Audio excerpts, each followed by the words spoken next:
So Leeds 2002, and I'm walking back from work, and I'm on a bridge overlooking the Liverpool to Leeds Canal, and a boat put us underneath, a guy at the wheel about my age, with a tiller in one hand and a cup of tea in the other.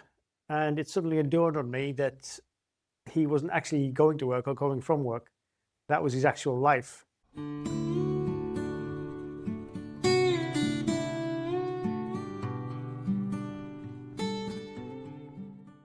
So this episode, what I want to try and do is get to that moment before the big decision, before the decision to sail around the world. I know we've got to go quite far back on this. We haven't met yet, and we had two different moments, I would say. So you were on the Thames, watching boats go by. What was it like actually watching those boats? And was that evening a moment for you that you decided, or did it go back much further than that? It went back quite far, to be quite honest. I don't know why, but I've always wanted to go sailing. I've always had a dream. And I think from the age of 10, I had this idea, and I had this boat. I did the picture and I had a name for it. And then I also even drew an island because I was hoping this boat would get me to this island. And that kind of was always there, and it was always a dream. I don't know where it came from, but it just stayed with me. But I didn't do that, obviously, straight away, because first I went travelling. And I think maybe it was symbolic of that idea of adventure. And it seemed like the most adventurous thing. I think it must have been, because I did go on lots of adventures after that and travelling for quite a few years in my late teens, and got back and then did the uni thing. So in London, I had quite a few jobs as a therapist in hospitals and prisons. And I was working with people with quite challenging behaviour. And I think at one point I just realised that it was very intense, and I was finding it really hard to change anything, because I felt like it was me in London and I was up against it. And I think the river was symbolic of freedom. The river was the only thing that was flowing through quite easily. And I suppose it just reminded me of that dream that I had. Something that occurred to me as I was writing this was how very symbolic boats and water is, particularly the sea, and that constant movement.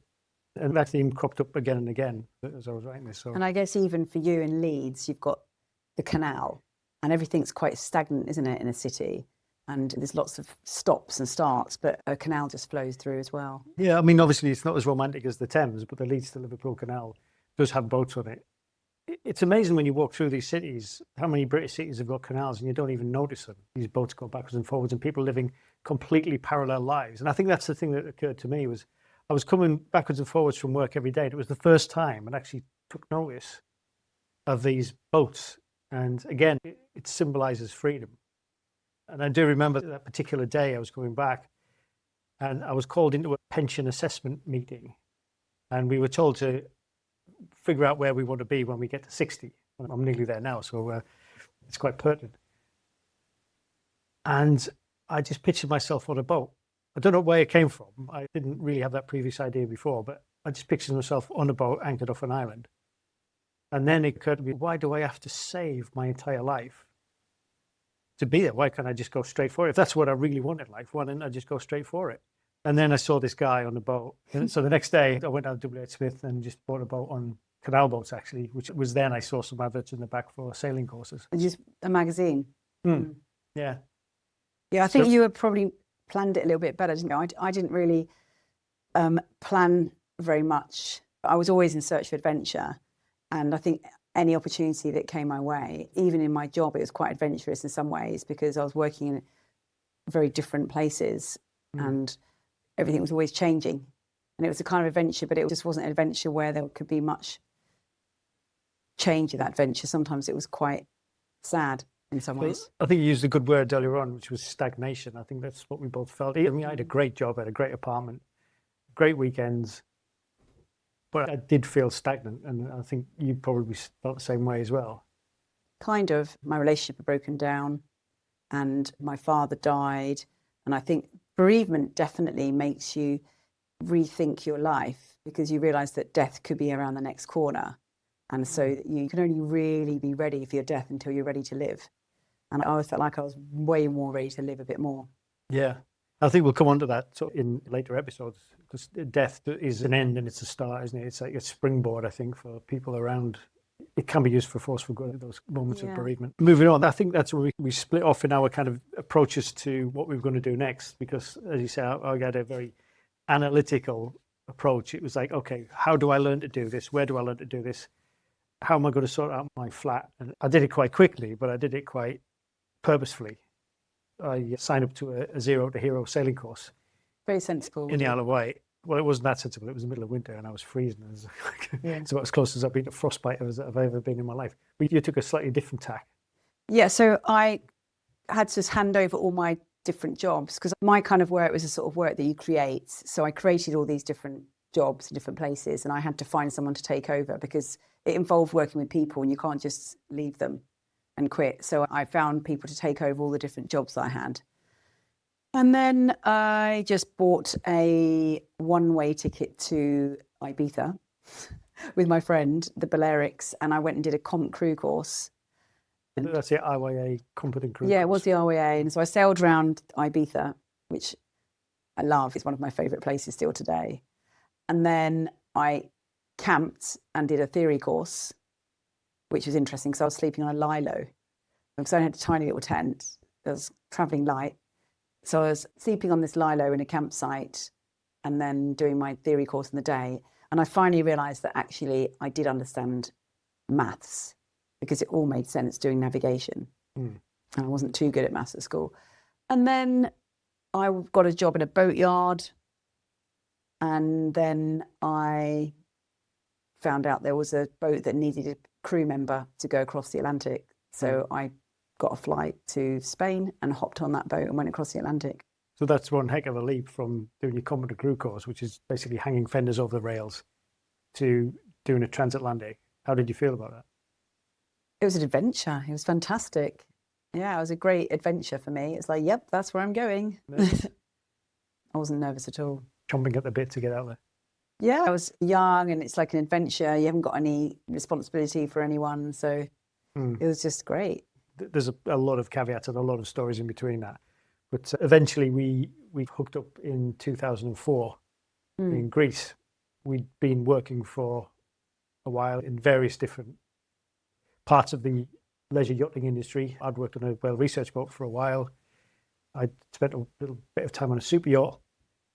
And we came together as flotilla skippers. Do you remember when we actually met up? Did you say that you quit your job then? Yes. So was that hard for you to do that?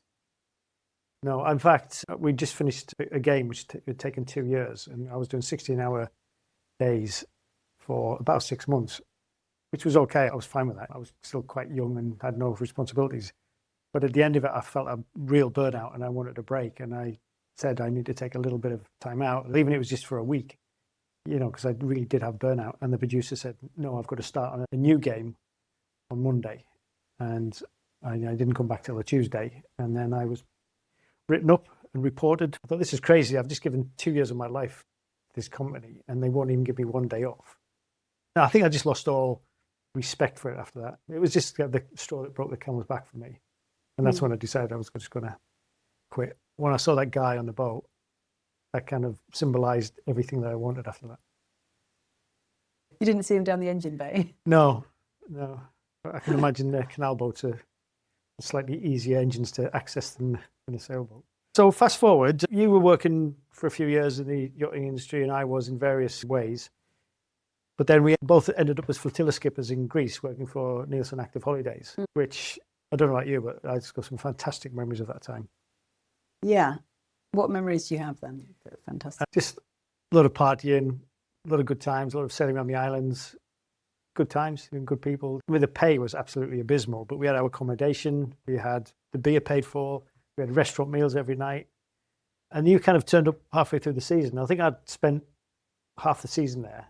And then you came along to replace the skipper who just left. Yeah, that's right. I've been working all around like Canada and places and the Caribbean, did a few Atlantic crossings and some deliveries, and then suddenly felt like I was ready to do my yacht master, which was actually quite difficult. And I got that, and then I was qualified to go and get jobs like that. But in some ways, I don't think you kind of are qualified. I think you're only qualified once you've done a flotilla, and then you qualify because you're always problem solving. Well, it's a bit like when you pass your driving test, thinking that you're qualified to drive now, but actually your education doesn't start until you hit that road by yourself. Yeah. So I was really nervous actually about what I was doing. I didn't actually know what flotilla was, to be quite honest. But a friend of mine told me about Nielsen because he used to work in the marina. And that's how I heard about it. So I went for this job, then I got it. And then got there and thought, what am I supposed to be doing? But then I really got into it. The idea of sailing around different islands with a whole bunch of people and organising things really suited me. I really enjoyed it, even though there's a lot of hairy moments of problems happening all at once. It was social as well. Yeah, there was a lot of drinking and stuff. I did end up drinking a lot, but I sort of started to go off it, really. And then I went to Croatia the next year, because it was Greece the first year, and I loved Croatia because I just really loved interacting with the local people there. I think that was just after the USSR had split up, or a few years after, and it was still quite frontier territory then, wasn't it? There was still a lot of islands that actually didn't have any tourists, and we were amongst the first to turn up there. Oh, yeah, I really enjoyed that. The moment we actually met, that was quite a funny time, wasn't it? I was given the briefing to my guests about what was happening, and I could see you kind of sidling up. We'd agreed to join up forces, didn't we? Because I didn't know what I was doing, and you said that you would help me. And so we were supposed to be sharing the brief, but I'm not very good at planning because I'm more spontaneous, as we know, and you're very good at planning. So you started doing a brief and you had all these notes written down. And I remember thinking, well, I'll just wing it. I don't think you quite like that. So you passed me your notes and I read the second half of the notes. I remember we decided to kind of split the briefing. So I would do part and you would do part. And I got to the end of my bit and I could see that you hadn't planned. And I kind of carefully just shuffled my notes over to you like that. I think it was on the weather or where we were going to go or something. So, yeah. And that's when it all started. Yes, but I don't think I ever did that ever again, plan it like that. So, without going into too much details, fast forward a few months and then something happened. The next season I was in Croatia, you came out to visit, and then I got pregnant. That wasn't a planned thing either. You didn't plan that very well, did you? No, that wasn't on the paper. That wasn't on my briefing notes. So then it was, now what? I came back to Brighton, didn't I? And you were there, and then we had to work out what to do next. Plans of travel, freedom and adventure individually, it kind of came to a grinding halt. I think by that point I wanted to go and work for Clipper, which is around the world yacht racing. And I suddenly realised I wouldn't be able to do that. But it was special because we had Rowan. We actually bought some boats and started a sailing school. And then Rowan was born. That's right. We were thinking about getting a barge, weren't we? Because that was probably your canal boat thing. But then we decided to run a keelboat school for about 5 years or so. So we ran the local boats and the training for Nielsen for a while and then bought them off them and started that up. And then Rowan was born. Brighton's a bit of an unorthodox place. And so we decided to do something a bit unorthodox, didn't we? We're not obviously religious, so we didn't have christenings. So we decided to have our own ritual. I was more inspired by the New Zealanders. In New Zealand, they bury the placenta in the earth. It's like a burial, isn't it? So the idea was that the placenta goes back into the sea, in tune with nature and the world. That was the idea, wasn't it? Some people eat their placenta. I don't think I could do that. I'd rather sort of donate it to the ocean. Yeah. Because it's quite a lot of goodness in it, but let's not go into detail about that. So we did that with all of our kids, all three kids. It's like a sacrifice as well, isn't it? So when you go over the equator, you sacrifice things to Neptune. The burial at sea, I guess. Yeah, put something back. With a drop of rum and a few words of encouragement, so Poseidon would look over us. Could be a new thing, couldn't it? It could be, yeah. Maybe there's a business idea in it. Going back to the bereavement thing, just before our youngest was born, my mum died at the relatively young age of 64. That was a bit of a shocker. But it was another one of those times to think, well, life is short. If you're going to do something, do it. And then not long after that, when Yewan was born, our youngest, he was born uncowl. It was a veiled birth. Do you want to explain what that is? Yeah, so it's when the child is born with a membrane still over their face, isn't it? Still on their head. They remove it. They have to remove it. They used to remove it and dry it, didn't they, the fishermen, and that would be a good luck omen. The midwife said, do you want to keep it? I mean, giving birth is disgusting enough without keeping bits of it as a souvenir. But I didn't realise the symbolism of the time. It wasn't until long after that we found out that in medieval times, sailors used to buy these things and use them as talismans to save them from drowning at sea. That's right. It was almost eerie, wasn't it? The symbolism of that. I suppose so. I wasn't really thinking about that at the time, but it was quite a nice omen, wasn't it? Yeah.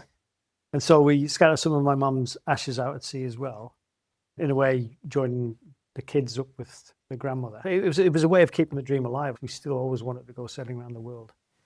But then the financial crisis hit in 2009, which set us back quite a lot, not just financially, but I think just emotionally as well.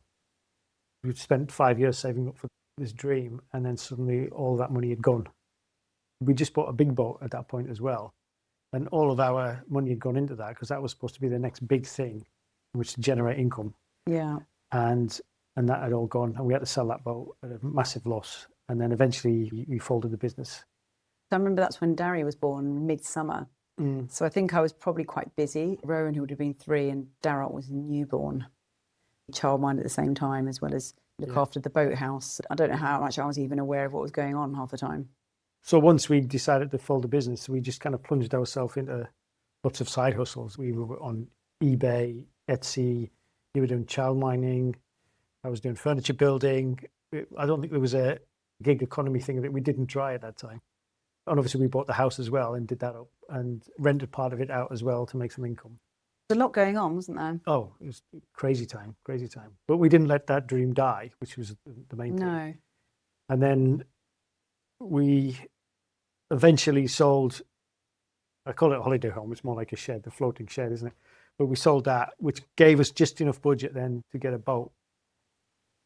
And we spent an inordinate amount of time trying to find a boat, and eventually we did. And then we decided to get married. So we were no longer just a couple with kids, we were actually a family then. Yeah. And we were on the beach in January. Remember, it was the cheapest day of the year to get married at the registry office. We had quite a frugal wedding. Well, actually, it started with the engagement, didn't it? You have to do a notification. I didn't realise that you're going to get married in case anyone objects to it. Yeah. And then by the time that had finished, it was January. Yeah. So we booked the registry office, and it was very kind of, again, spontaneous and unplanned, kind of my style, really. We did have a period of engagement because I remember I bought you that Lego engagement ring for £7.50. Yeah. Have you still got that? Yeah. Oh, yeah. I didn't really want any fuss. I didn't really have anything planned for what I was going to wear and all that. So all lovely friends came along with things. Like, you can use this, you can wear that, and I've got some dresses you can borrow. You borrowed everything. And on the day they surprised me and they came and did my hair and sprinkled confetti up the path. And then the 2 taxis arrived, didn't they? With getting married. The kids had made little signs. And the neighbours were really surprised. Because we didn't invite the family either. And we didn't book a restaurant. We just turned up at this lovely cafe. Yeah. And just had a lovely lunch. It was really simple, wasn't it? I remember the look on the face when we came in, because we'd borrowed a suit and a wedding dress, and we walked in saying, we're here for the wedding reception. And the colour just drained out of the face. They thought they'd forgotten about booking. And we came in with loads of kids. Yeah, we said, no. We haven't booked. It's just 10 of us. We just need to have a lunch. Yeah. There was only about 5 tables, and the people in the middle all moved out the way so we could fit in the middle. Yeah. So it was more like a kid's party. There was actually more kids at our wedding than there were adults. It was a beautiful day. It was a blue sky. And then we played with the kids on the beach. It was the most unconventional wedding, I think. We did got the I-360 and had a glass of champagne at the top. That was our event, wasn't it? Except my best man, who was scared of heights, wouldn't come up with us. Yeah, we didn't realise that. So that quartered our wedding party, didn't it? Yeah, thanks, Dan, for that. I'll tell you what, so we leave it there, and then we'll talk about the rest of it in the next session, because that's kind of our origin story. But I'd like to kind of talk a little bit about what it means to be free and to let go of things. Maybe we'll go into a bit more of the philosophy. That's really deep. Yeah, we'll try and keep it as light-hearted as we can. But I think it's worth going there. After we talked about the symbolism of boats and the water, I think that's kind of spiritual element, if you want to call it, of sailing is worth exploring, don't you think? Absolutely. There is never a perfect time to go. I think that's the point of this. Yeah. You've got to decide to go and go. And there's different ways of approaching it, really. You can plan it all out, or you can just jump on a boat and go. Yeah, but there's no 5-step method. Not necessarily. There could be an ideal way of doing it. A lot of people do that way, but you could be disappointed as well because it might not go the way you planned. A bit like birth, really. So I personally think it's best to go and do it and then work it out later. I think that's the message. And if you want to do it, like Yewan said, do it. And so next week, Kant, Sartre and Orwell to discuss. Wow. Ready for that? No. Okay. We'll see you next week. Bye. Bye.